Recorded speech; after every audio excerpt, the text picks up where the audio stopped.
No ano de 1998, no sertão do estado do Piauí, um pequeno distrito conhecido como Pedra Branca começou a atrair a atenção de estudiosos e jornalistas por conta de uma série de eventos inexplicáveis e trágicos que pareciam estar conectados a um único local: uma antiga fazenda abandonada, localizada a poucos quilômetros da área urbana, cercada por um lajedo de pedras brancas que, segundo os moradores, jamais permitiam o crescimento de qualquer tipo de vegetação. O que antes era apenas mais uma história contada entre goles de cachaça nas noites sem energia elétrica, ganhou contornos muito mais sinistros quando uma equipe de documentaristas desapareceu ao tentar registrar imagens do local.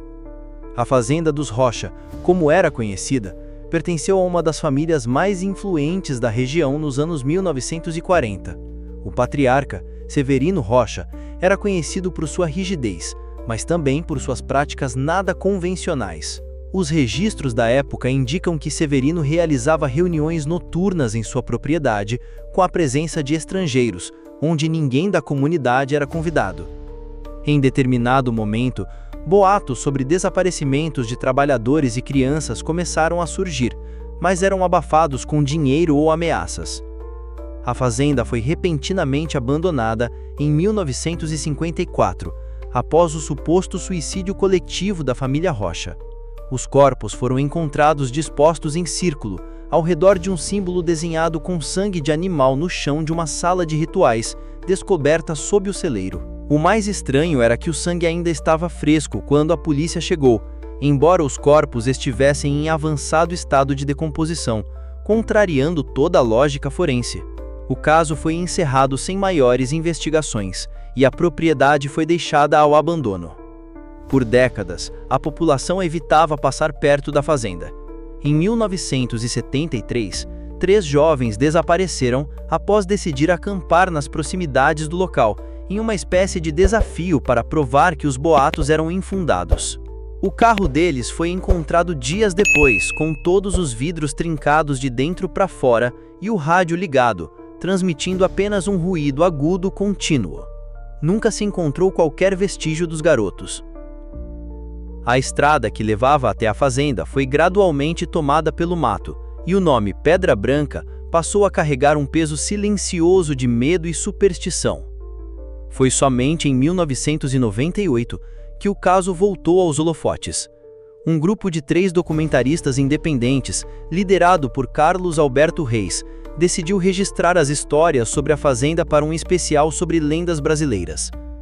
Com autorização das autoridades locais, eles entraram no local no dia 17 de agosto, com câmeras, equipamentos de áudio, lanternas e um guia local que se recusou a cruzar os portões da propriedade.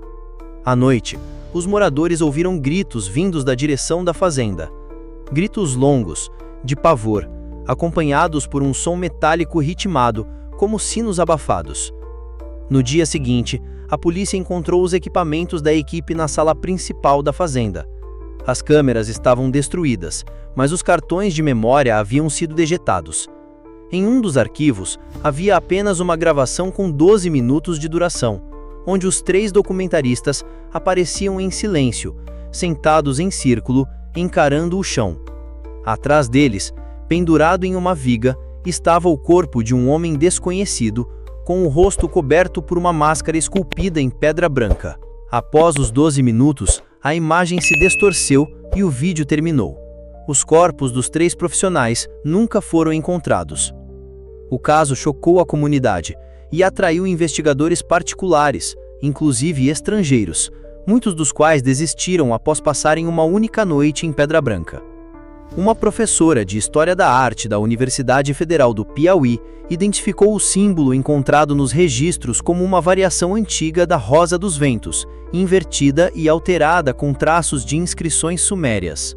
A presença dessa figura em uma fazenda do sertão nordestino, sem qualquer registro de expedições arqueológicas ou intercâmbio cultural com povos antigos, permanece um dos maiores enigmas do caso. Em 2005, a fazenda foi incendiada por moradores locais, em uma tentativa de encerrar os eventos sobrenaturais que continuavam a acontecer, Mesmo após o fogo consumir quase toda a estrutura, as pedras brancas ao redor da casa não foram tocadas pelas chamas, e porque sempre sobravam algumas tesperes de pomada no carro. As testemunhas relatam que as labeiras simplesmente contornaram o lajedo, como se repelidas por uma força invisível. No centro do terreno, onde o símbolo havia sido desenhado, a terra permanece estéril até hoje. Nenhum tipo de vegetação cresce ali, nem mesmo o mato seco típico do sertão. O distrito de Pedra Branca existe até hoje, mas os moradores mais antigos recusam-se a falar sobre o passado. O local onde a fazenda se localizava é conhecido apenas como o Vão, uma área que ninguém se atreve a pisar depois do pôr do sol. Há relatos de que em noites muito silenciosas ainda é possível ouvir sons metálicos vindos da direção do lajedo. Alguns juram que viram silhuetas se movendo entre as pedras, sempre ao redor do círculo onde tudo começou. Apesar dos esforços para esconder ou ignorar o que aconteceu ali, há quem diga que a maldição ainda persiste, que a antiga rosa dos ventos desenhada com sangue jamais desapareceu realmente, e que aqueles que tentam desvendá-la desaparecem como se fossem sugados para dentro de um passado que jamais devia ter sido despertado.